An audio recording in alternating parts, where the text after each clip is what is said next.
Vamos a agradecer a un hermano que nos ayude con la lectura del Salmo 22. Todo el Salmo 22. Salmos 22, 1. Dios mío, ¿por qué me has desamparado? ¿Por qué estás tan lejos de mi salvación y de las palabras de mi clamor? Dios mío, clamo de día y no respondes, y de noche y no hay para mí reposo. Pero tú eres santo, tú que habitas entre las alabanzas de Israel. En ti esperaron nuestros padres, esperaron y tú los libraste. Clamaron a ti y fueron librados, confiaron en ti y no fueron avergonzados.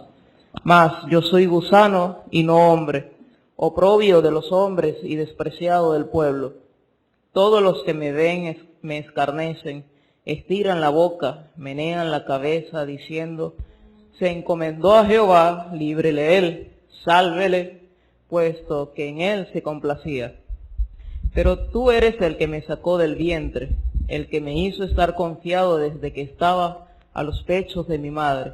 Sobre ti fue echado desde antes de nacer. Desde el vientre de mi madre tú eres mi Dios.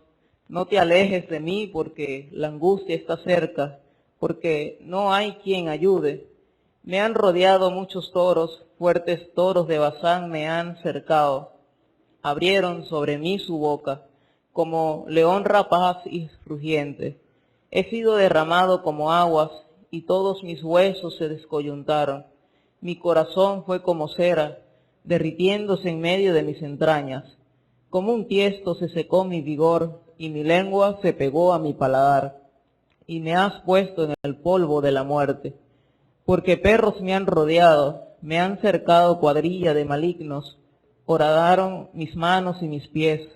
Contar puedo todos mis huesos, entre tanto ellos me miran y me observan. Repartieron entre sí mis vestidos, y sobre mi ropa echaron suertes. Mas tú, Jehová, no te alejes, fortaleza mía, apresúrate a socorrerme. Libra de la espada mi alma, del poder del perro mi vida. Sálvame de la boca del león, y líbrame de los cuernos de los búfalos. Anunciaré tu nombre a mis hermanos, en medio de la congregación te alabaré. Los que teméis a Jehová, alabadle, glorificadle. Descendencia toda de Jacob, y temedle vosotros, descendencia toda de Israel. Porque no menospreció ni abominó la aflicción del afligido, ni de él escondió su rostro, sino que cuando clamó a él, le oyó. De ti será mi alabanza en la gran congregación, mis votos pagaré delante de los que le temen. Comerán los humildes y serán saciados, alabarán a Jehová los que le buscan, vivirá vuestro corazón para siempre. Se acordarán y se volverán a Jehová todos los confines de la tierra, y todas las familias de las naciones adorarán delante de ti, porque de Jehová es el reino, y él regirá las naciones. Comerán y adorarán todos los poderosos de la tierra, se postrarán delante de él todos los que descienden al polvo, aunque el que no puede conservar la vida a su propia alma. La posteridad le servirán, esto será contado de Jehová hasta la postrera generación. Vendrán y anunciarán su justicia, a pueblo no nacido aún, anunciarán que él hizo esto. Que el Señor bendiga la lectura de su palabra. Amén.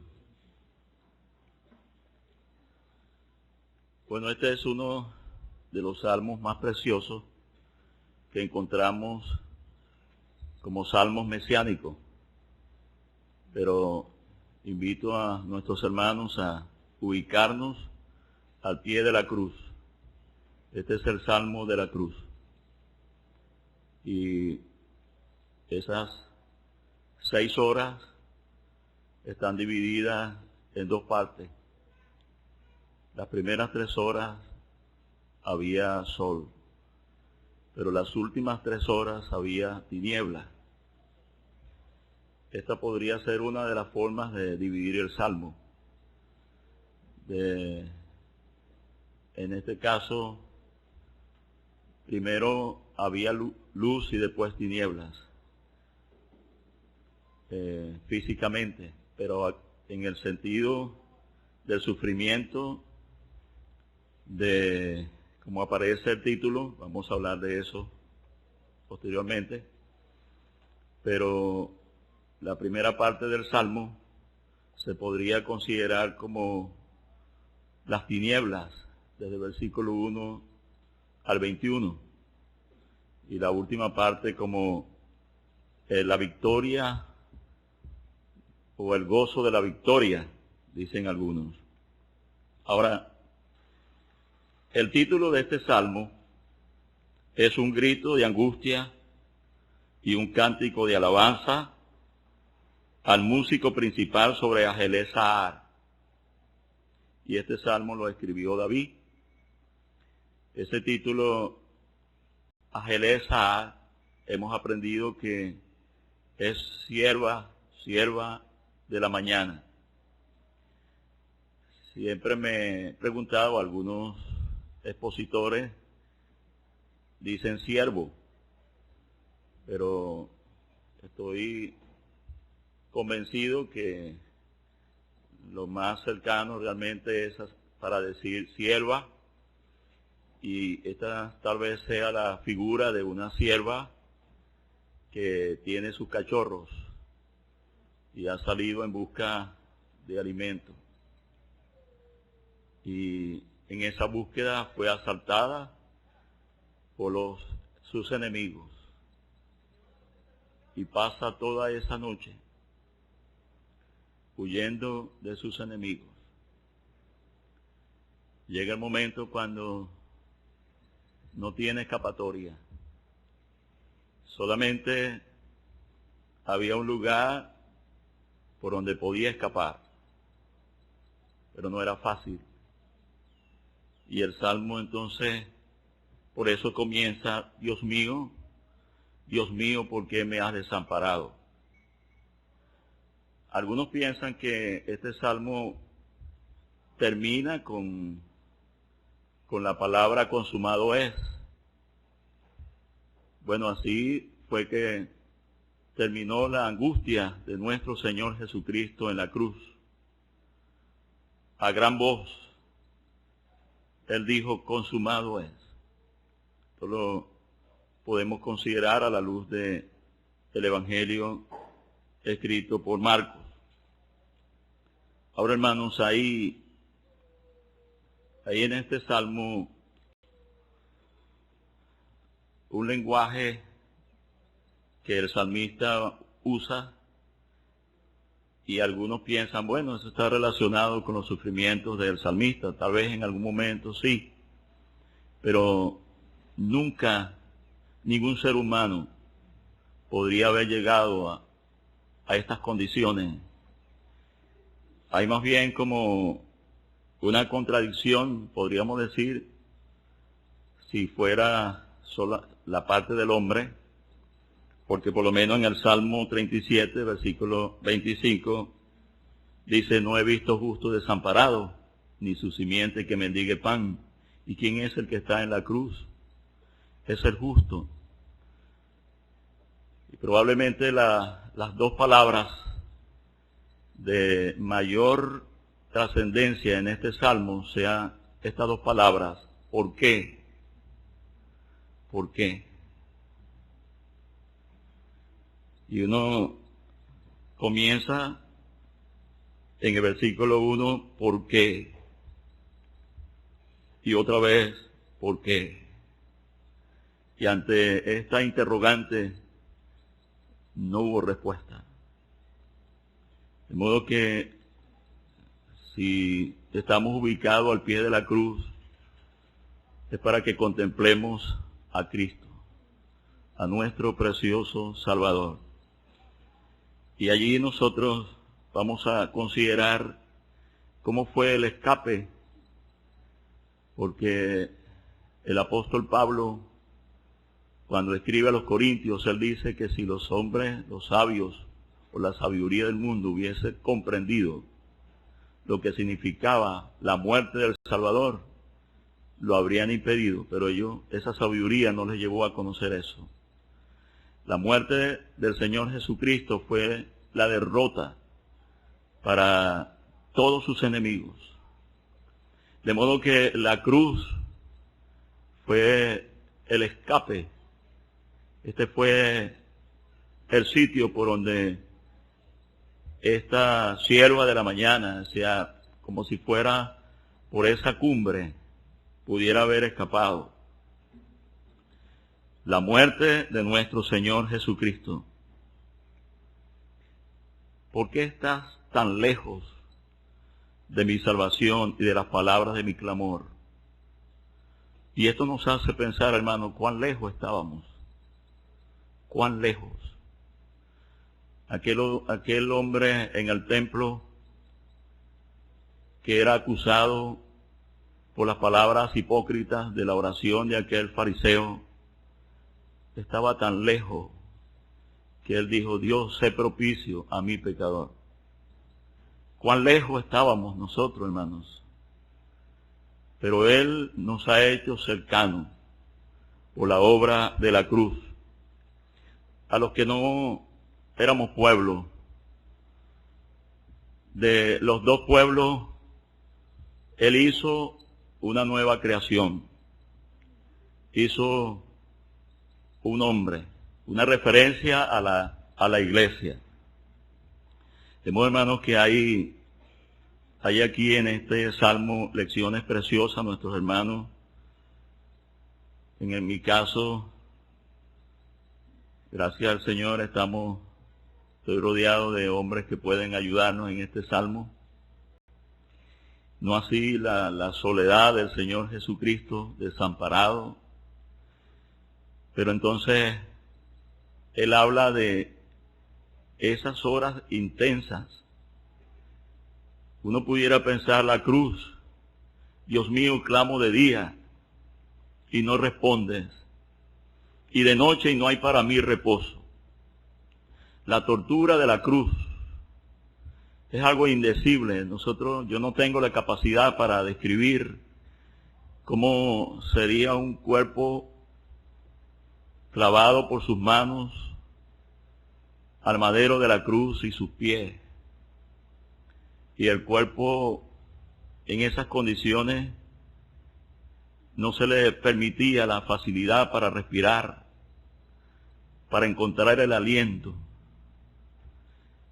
Y uno pudiera tal vez pasar mucho tiempo tratando de describir los sufrimientos físicos de nuestro Señor Jesucristo, pero este salmo nos lleva a considerar lo que el ser humano no puede mirar, la parte interna de nuestro Señor Jesucristo.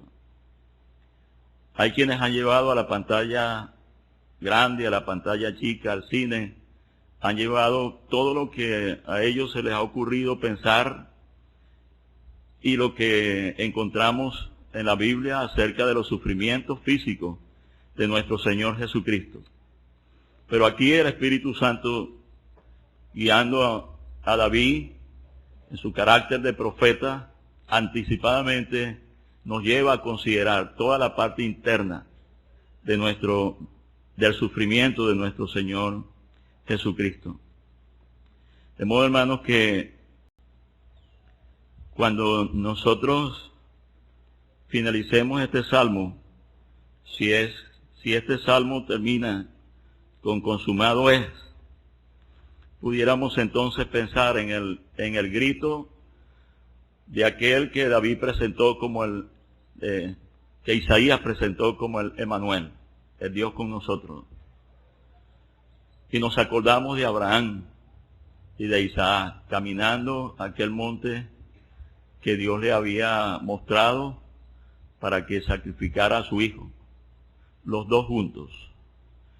Y cuando nosotros estamos mirando a nuestro Señor Jesucristo en la cruz, estamos mirando al Padre y al Hijo. Los dos están reconciliando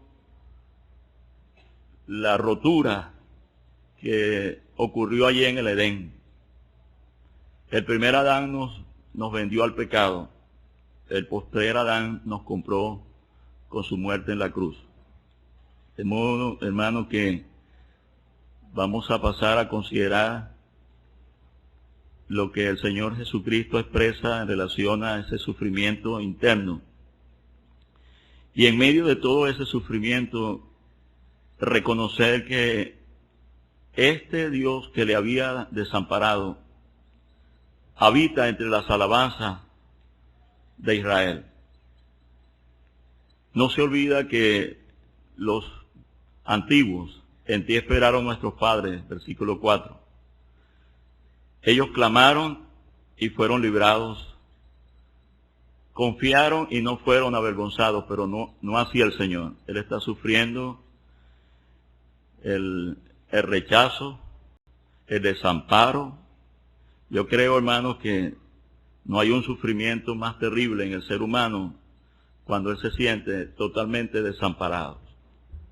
Pero entonces él pasa a mencionar al primer animal, o en este caso al segundo, aunque el otro no lo menciona el Señor, pero el título del Salmo, sierva de la mañana. Pero entonces versículo 6, mas yo soy gusano y no hombre. Entendemos que eso ocurrió en la cruz. Cuando uno piensa en un gusano, cuán fácil es poner el pie sobre el gusano y que todo se vuelva una masa. Es fácil de hacer eso. Y el Señor Jesucristo se encontraba, se sentía, todo su cuerpo era como esa masa envuelta en el sufrimiento, en el dolor, el oprobio de los hombres, despreciado del pueblo, mirando cómo era el comportamiento de los que le veían. Todos le escarnecían, estiraban la boca, hacían muecas con su boca, la burla en diferentes maneras. Líbrele él, sálvele, puesto que en él se complacía. Se burlan por su vida santa, por su entrega, no ninguno como él. Se burlan porque confió en Dios, líbrele. Los mismos sacerdotes, hay porciones que nos llevarían a considerar lo que los mismos sacerdotes expresaron cuando el Señor estaba en la cruz. Líbrele él, el Cristo. Pero tú eres el que me sacó del vientre. La voluntad de Dios en identificarse con el hombre, tomando forma de siervo, pero semejante a los hombres, naciendo de una mujer. La confianza del Señor Jesucristo en su niñez me hizo estar confiado desde que estaba a los pechos de mi madre. La sencillez de ese niño, todo lo que él estaba experimentando, toda esa vida hasta la cruz, pero allí en la cruz él estaba sintiéndose lejos. Versículo 11, no te alejes de mí porque la angustia está cerca, porque no hay quien ayude. Y ahora menciona a los toros, me han rodeado muchos toros, fuertes toros de Basán me han cercado. Yo estaba revisando algo sobre Basán, Deuteronomio capítulo 3, versículo 11, pensando en el rey de Basán, este gigante, Og, que su cama medía 4 metros de largo por 2 de ancho.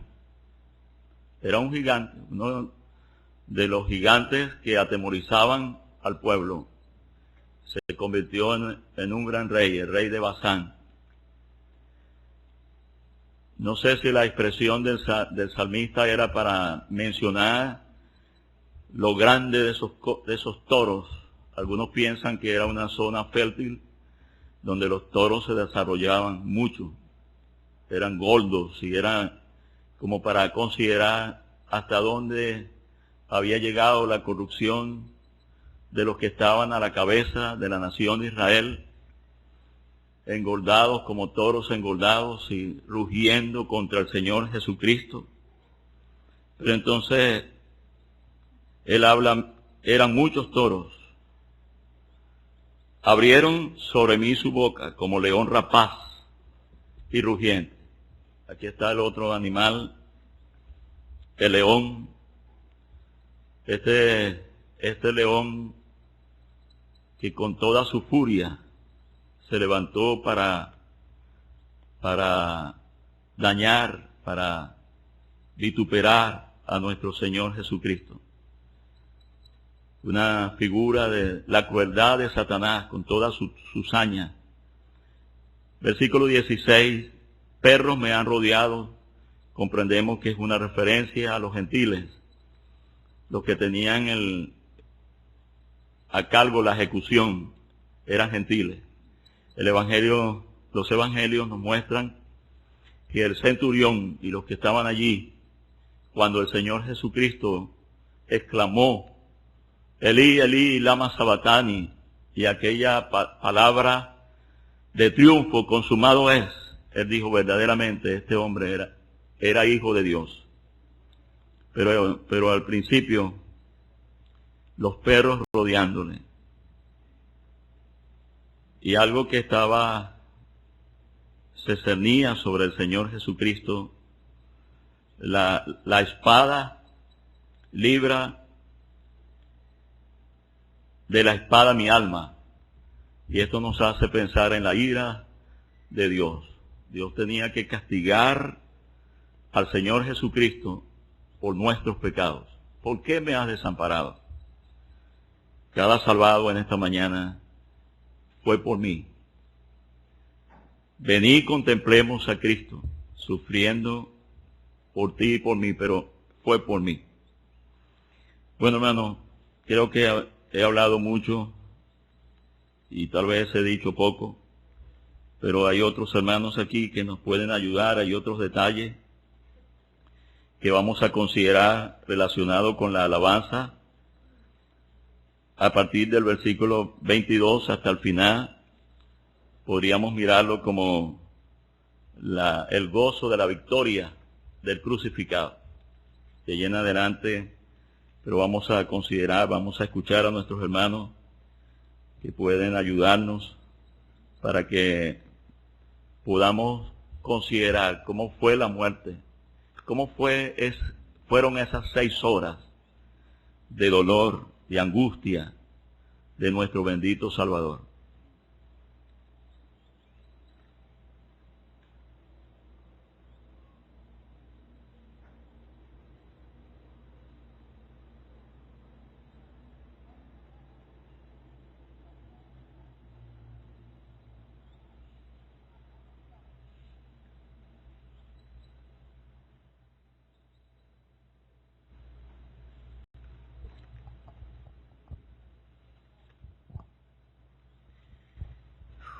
Solamente, hermano, quisiera tratar algo sencillo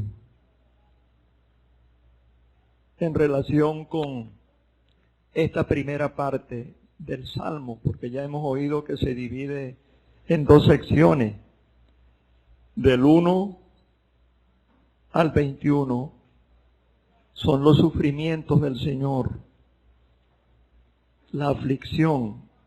Y la otra sección del versículo 22 al final tiene que ver con la resurrección.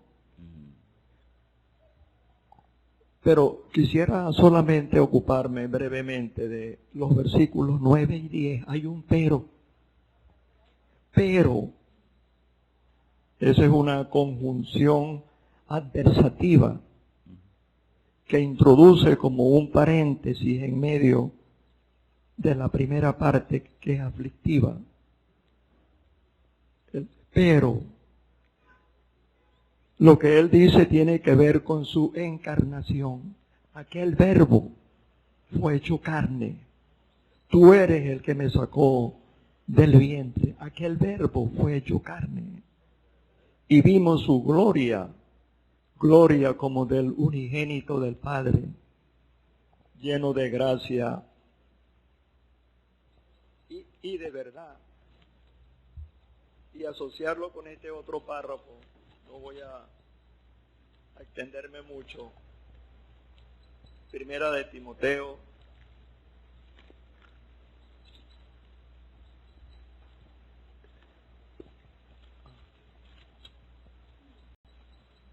el capítulo 3, el versículo 16, dice: e indiscutiblemente grande es el misterio de la piedad. Dios fue manifestado en carne y continúa justificado en el Espíritu, visto de los ángeles, predicado a los gentiles, creído en el mundo, recibido arriba en gloria. Tú eres el que me sacó del vientre, el que me hizo estar confiado desde que estaba en los pechos de mi madre. Sobre ti fui echado desde antes de nacer, desde el vientre de mi madre. Tú eres mi Dios. Él tuvo en todo el Salmo, en la parte que tiene que ver con la aflicción, este es un paréntesis, los versículos 9 y 10. Tú eres el que me sacó del vientre, el que me hizo estar confiado desde que estaba a los pechos de mi madre. Entonces es la única porción en esta parte aflictiva donde vemos una excepción. Cuando él nació, los pastores fueron animados por los ángeles. Gloria a Dios en las alturas y paz y buena voluntad en la tierra a los hombres de buena voluntad. Ha nacido hoy para vosotros un Salvador, que es el Cristo, el Señor. En todas las demás porciones de esta sección aflictiva, él aquí está protegido. Los magos llegaron. ¿Dónde está el rey de los judíos que ha nacido? Su estrella hemos visto en el oriente y venimos a adorarle. Al Mesías que había nacido. Y empieza la persecución con engaño, que les dijera a dónde estaba para ir a adorarle. Pero ahí llegaron los magos. Se postraron. Ahí estaba María y estaba José, hablando reverentemente, pero la adoración fue para él. Se postraron ante él y le ofrecieron dones especiales: oro, incienso y mirra. De modo que solamente esos detalles, hermano, en relación con su encarnación, algo maravilloso. Y con esto paso el micrófono a otro hermano.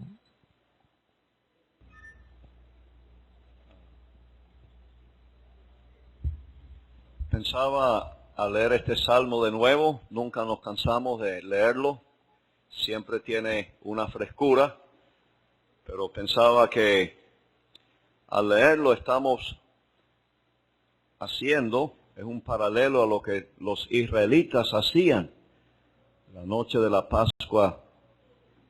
Después de aplicar la sangre a la puerta, ellos se sentaban, los lomos ceñidos, para comer el cordero asado, y especifica la cabeza con sus pies y sus entrañas. Lo que no sabemos mucho en las narraciones de los evangelios en cuanto a los pensamientos del Señor, en cuanto a lo que Él sentía internamente, no encontramos mucho de eso en las narraciones inspiradas de los evangelios, pero lo encontramos abundantemente en los salmos. Y este salmo realmente estamos viendo los pensamientos del Señor y sus emociones, lo que Él sentía en lo más profundo de su ser, sus entrañas. Entonces, no podemos venir de cualquier manera a este salmo. Tenemos que venir con los pies descalzos como si fuera. Y cuando se escribió este salmo, pienso que casi totalmente era una profecía. Aparte de la referencia al versículo 3 al 5, una referencia histórica al pasado, los padres de la nación de Israel, empezando con Abraham, eran hombres que confiaban. Abraham creyó a Dios y su fe le fue contada por justicia. Y en ese linaje pues habían hombres de fe. Y el Señor está trayendo eso al pensamiento. Hombres que, la palabra esperaron, en ti esperaron nuestros padres, otra vez esperaron y tú los libraste. El versículo 5, confiaron, en ti es la misma palabra en el original. Entonces, así había sido la actitud de Dios, su absoluta su absoluta confiabilidad para aquellos padres de la nación. Pero entonces, lo que el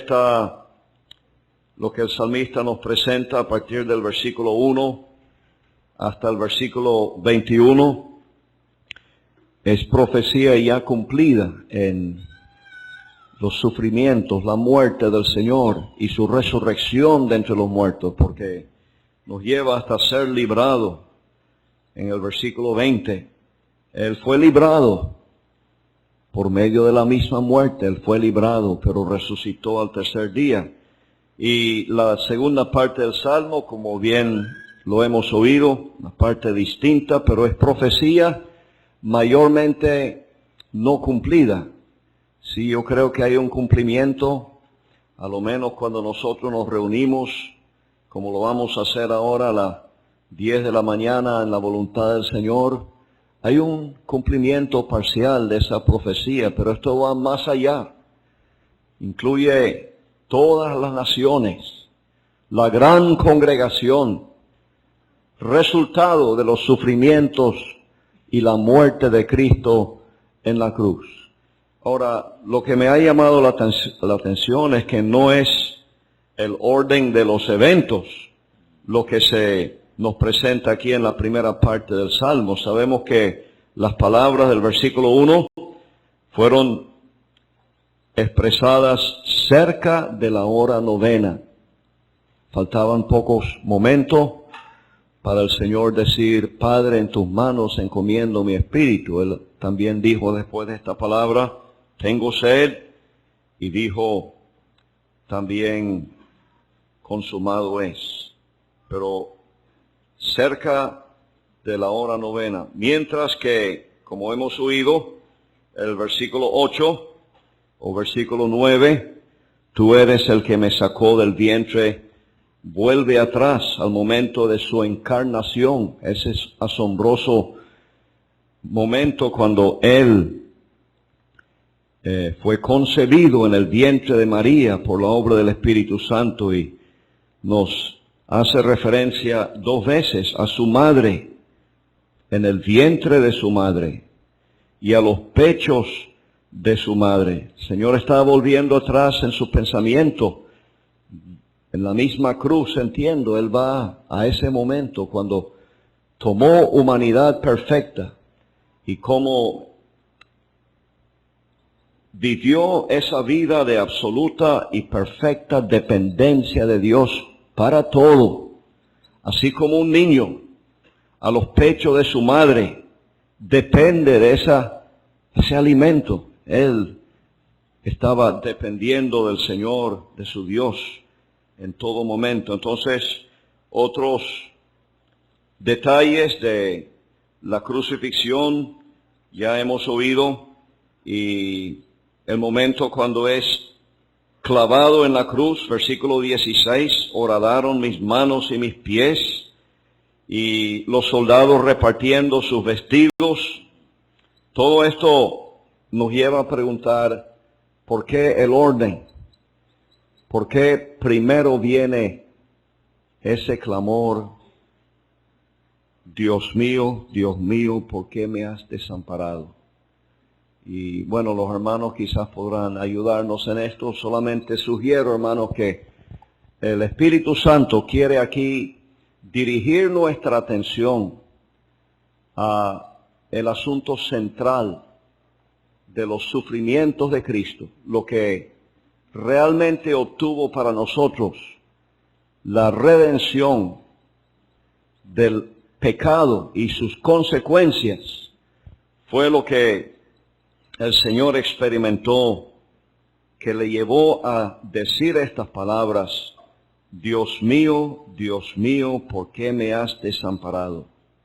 El porqué de esta pregunta, la misma Escritura la responde claramente. Él tuvo que ser desamparado para que nosotros, culpables, pecadores, jamás experimentáramos el desamparo de Dios, que va a ser la porción, tristemente, de los que mueren sin Cristo, desamparados eternamente. Entonces pienso que el mismo Espíritu Santo quiere hacernos aclarar para nosotros que lo central en todo esa obra estupenda que el Señor Jesucristo hizo a nuestro favor, está descrito en el primer versículo, el desamparo de Dios a causa de nuestros pecados. Sin embargo, si hay otra ayuda en relación a esto, lo apreciaríamos.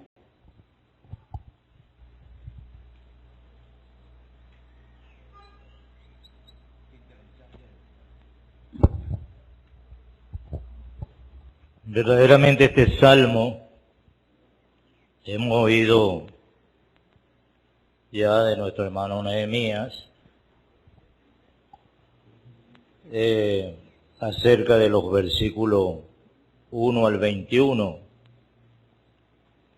y él ve, como todos debemos ver, una gran oscuridad. Es como una noche terrible por la cual el Señor tuvo que pasar. Pero los versículos siguientes, del 22 hasta el final, entonces podemos ver un nuevo día. Allí está la claridad de un nuevo día, un nuevo amanecer. Los primeros versículos hablan de la pasión, hablan de los sufrimientos del Señor Jesucristo. Los últimos versículos nos hablan de su triunfo, nos hablan de su resurrección. Y es muy interesante ver todo esto. Él empieza, así empieza el Salmo. El Señor empieza solo.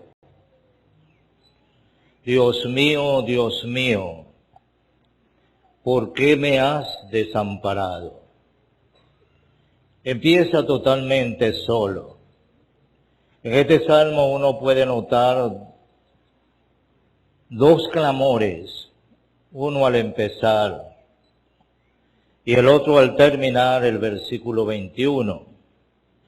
Sálvame de la boca del león, líbrame de los cuernos de los búfalos. Eso sucedió una vez que el Señor Jesucristo en la cruz dijo, consumado es, como oíamos anoche en la predicación. Bueno, terminó el sufrimiento. Él entregó el Espíritu, Él murió, fue sepultado. Entonces, este versículo 1 nos puede hablar de esos 3 días, cuando el Señor Jesucristo muere, es sepultado, y luego resucita, el versículo 22. Ahí tenemos el triunfo. Anunciaré tu nombre a mis hermanos, en medio de la congregación te alabaré. Los que teméis a Jehová, alabarle, glorificarle, descendencia toda de Jacob. Versículo 25, de ti será mi alabanza en la gran congregación. Versículo 26, comerán los humildes y serán saciados. Alabarán a Jehová los que le buscan, vivirá vuestro corazón para siempre. Se acordarán, versículo 27, comerán, versículo 29. Pienso que aquí uno puede notar entonces lo que vemos también en Isaías 53, desde el versículo 3 al versículo 10, y luego vemos el versículo 11. Es la idea propiamente. Allí se ven desde el versículo 3 al versículo 10 los sufrimientos del Señor. Pero en el versículo 11 no. Allí está su triunfo. Es interesante ver este versículo. Dice, verá el fruto de la aflicción de su alma y quedará satisfecho. Por su conocimiento justificará mi siervo justo a muchos y llevará las iniquidades de ellos. Y luego se ve repartiendo despojos. Ahí está su triunfo. Gracias al Señor por esto. Pero es interesante, hermanos, yo no sé si ustedes están de acuerdo conmigo, pero la resurrección del Señor repercute, y tiene que ser así, por toda la eternidad. En el capítulo 7 de Apocalipsis, nosotros notamos una gran multitud, una multitud que no se puede contar. Y esa multitud sale de todas las naciones, de todos los pueblos, de todas las lenguas. Y uno ve aquí, versículo 27, se acordarán y se volverán a Jehová todos los fines de la tierra, y toda la familia de las naciones adorarán delante de ti, porque de Jehová es el reino, y él regirá las naciones. De manera que esta es una obra perfecta, hermanos. Gracias al Señor por ello. Nosotros debemos estar sumamente agradecidos. A veces pensamos, como pudiéramos haber pensado muchos ayer, oyendo acerca del tribunal de Cristo. Yo recuerdo muy fresca las palabras de don Hildebrando Gil. Él muchas veces decía desde la tribuna, tengo temor, tengo miedo del tribunal de Cristo. Y yo creo que ese temor está en cada corazón de cada creyente genuino, porque no somos perfectos, fallamos. Y en nuestras fallas pensamos, ¿cómo saldré yo del tribunal de Cristo?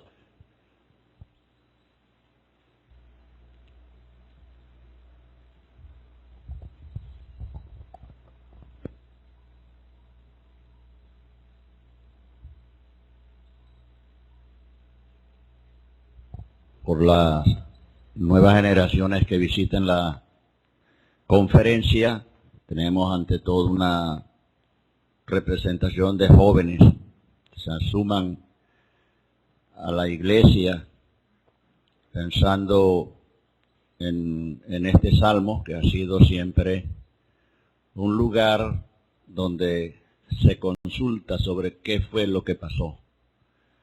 Y esto es un tema que se desprende desde el Antiguo Testamento. Ahora, cuando pensamos en la actitud del Señor, y lo que hemos oído, el título de la sierva de la mañana, hemos oído que esto está relacionado con la actitud que el Señor tomó como el género indefenso. Cuando se trata de los fuertes búfalos, eso apunta a la corte judía, el Sanedrín. Cuando habla el Salmo de perros, está apuntando a los gentiles. Y cuando tenemos ahí el polvo de la muerte, son los soldados, polvo, pero empuñan la muerte. Entonces, esto es lo que tenemos en el Nuevo Testamento, como todos aquellos que fueron contados en el escenario, en la perdición, así como fueron contados para ese momento, estarán contados para una tremenda sufrimiento eterno. Porque el Señor lo hizo en Jerusalén a vista de la nación.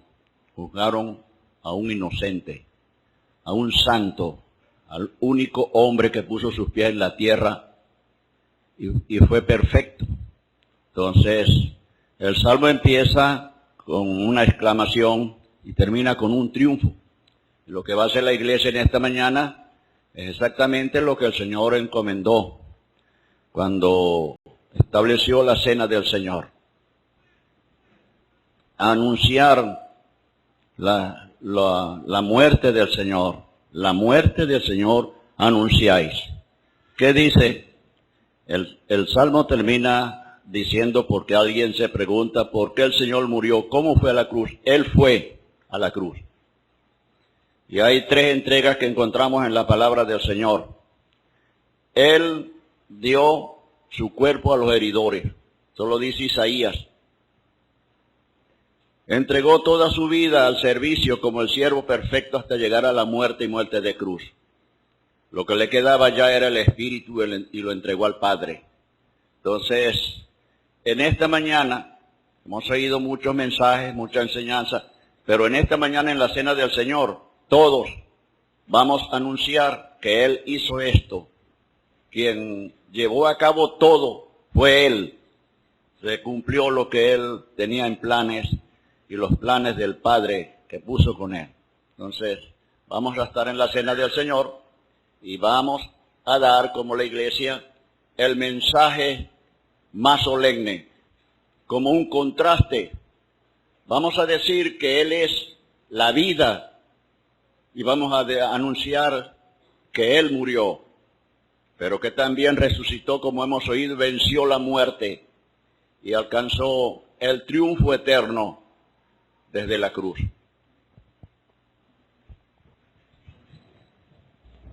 A cosas sencillas que aparecen en el versículo 14 al 15. Agua, cera y tiesto. He sido derramado como aguas. Algunos nos han dado la idea de el agua que se derrama en el suelo. Ya no es un desperdicio, pues, no se puede recoger. Y Dios dice por medio del profeta Jeremías, me han dejado a mí fuente de agua viva y han cavado para sí cisternas rotas que no tienen agua. Pero el Señor se sintió como agua derramada. Pero también habla de la parte de las emociones, donde está todo lo que está relacionado con el corazón. Mi corazón fue como cera. Tal vez para muchos de estas generaciones no alcancen a comprender cómo es la cera en su estado original. Hay muchas cosas a lo que se le llama cera, pero siendo niño y aún después de adulto, porque tuve la facilidad de, en el seno de la familia, conocer la apicultura y la cera. Cuando se saca la miel, en la parte original de eso es duro, pero estuve desde niño viendo cuando ponían la cera en un recipiente grande, le ponían fuego y se derretía. O sea, aquello que era duro se volvía como líquido. Y el Señor está diciendo, mi corazón fue como cera, derritiéndose en medio de sus entrañas, y esa cera, para que pudiera correr así líquida, tenía que estar caliente. Una vez que se enfriaba, se volvía a endurecer. A veces solíamos, una vez que estaba en líquido, vertirla en varios potecitos y tener la cera de forma que se podía usar para muchas cosas en el hogar y aún en el trabajo. Pero su corazón como cera, sentir cómo se derretía, iba por todas sus entrañas, lo caliente, el calor, tal vez por la fiebre, lo que estaba ocurriendo en su cuerpo. No alcanzamos a ver tanto, pero él habla, la otra mención está relacionado con el contraste. Como un tiesto se secó mi vigor. De modo que para que la cera se derrita hay que ponerla al calor, a la alta temperatura. Como un tiesto se secó mi vigor, ahora no es algo que se puede correr, es algo que se puede sentir la dureza, pero se seca también con el calor. La cera se derrite con el calor, pero el tiesto se seca con el calor. O sea que él estaba mostrando lo que estaba sintiendo en su alma, en su corazón. Había el vigor del Señor. Él dice que era como un tiesto, vigor seco. ¿Cómo sería, pues, su entrega, teniendo todo el poder? No, él no abandonó el poder. Si algo para mí es un gran milagro, es que teniendo todo el poder, no lo usó. Y no lo usó por amor a mí. Indignos soy de esto. Ojalá todos pudiéramos considerar esto, pues, que él no lo haya usado por mí. ¿Cómo es que él pudo amarme así? No puedo explicarme cómo es realmente su amor.